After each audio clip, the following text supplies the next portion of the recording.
आज के इस विश्लेषण में स्वागत है। हमारे सामने एक जानी पहचानी सी कहानी है, चूहा और बिल्ली अक्लमंद चिंटू। हाँ। पहली नजर में तो ये बच्चों की कहानी लगती है ना, सीधी सरल सी। लेकिन हमारा काम ही है थोड़ा गहराई में जाना।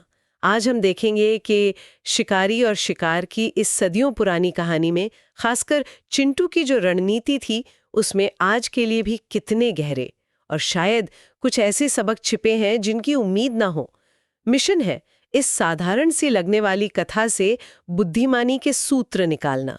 तो कहानी एक गांव की है, किरदार हैं दो, एक छोटा फुर्तीला और बेहद होशियार चूहा चिंटू। हाँ। और दूसरी है शिकारी बिल्ली शीला। उसकी नजर हमेशा चिंटू पर गड़ी रहती है, उसे अपना निवाला बनाने के लिए।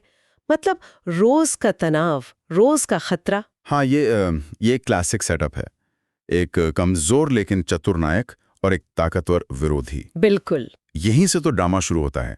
ये सिर्फ जंगल का नियम नहीं है, आप देखें तो ये मानवीय रिश्तों और संघर्षों में भी बार बार उभरता है। सही बात है। एक दिन जब शीला तय करती है कि बस आज चिंटू का खेल खत्म करना ही है, वो पूरी तैयारी से पंजे दबाए, सांस रोके, एक कोने में घात लगाकर बैठ जाती है। सोचिए, चिंटू के लिए कितनी खतरनाक स्थिति है। हाँ, अब यहाँ से विश्लेषण शुरू करते हैं कि जब खतरा बिल्कुल सिर पर था तब हुआ क्या। शीला घात में है, अदृश्य है, इंतजार में।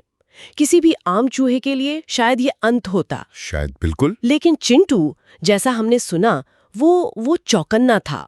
उसे कुछ गड़बड़ लगी। शायद हवा में शिकारी की गंध हो या माहौल की अजीब सी खामोशी। उसने खतरे को सिर्फ महसूस नहीं किया, उसने शीला के इरादे को पढ़ लिया। ये पहला कदम है ना, स्थिति का सही आकलन। बिल्कुल। खतरा पहचानना एक बात है, लेकिन उसके इरादे और वो गंभीरता को समझना, वो भी तुरंत, ये चिंटू की होशियारी का पहला प्रमाण है। हाँ। कई बार हम खतरे को देखते तो हैं, पर उसकी तात्कालिकता या गंभीरता को कम आंक लेते हैं। चिंटू ने ऐसा नहीं किया। सही। उसने समझ लिया कि ये सिर्फ बिल्ली की मौजूदगी नहीं, ये एक जानलेवा हमला होने वाला है। खतरा समझकर चिंटू भागा नहीं, छुपा नहीं। उसने वो किया जिसकी उम्मीद शायद शीला को बिल्कुल नहीं थी। हाँ। उसने एक योजना बनाई। वो पास के एक कोने में गया और जोर जोर से कुत्तों की तरह भौंकने लगा। भौं भौं भौं। अरे वाह, ये तो कमाल ही हो गया। एक चूहा और वो भी भौंक रहा है। ये रणनीति का एक शानदार नमूना है। यहाँ कई परतें हैं। अच्छा, जैसे? पहली, उसने शारीरिक मुकाबले से पूरी तरह परहेज किया। वहां तो उसकी हार निश्चित थी। हाँ, वो तो है। दूसरी,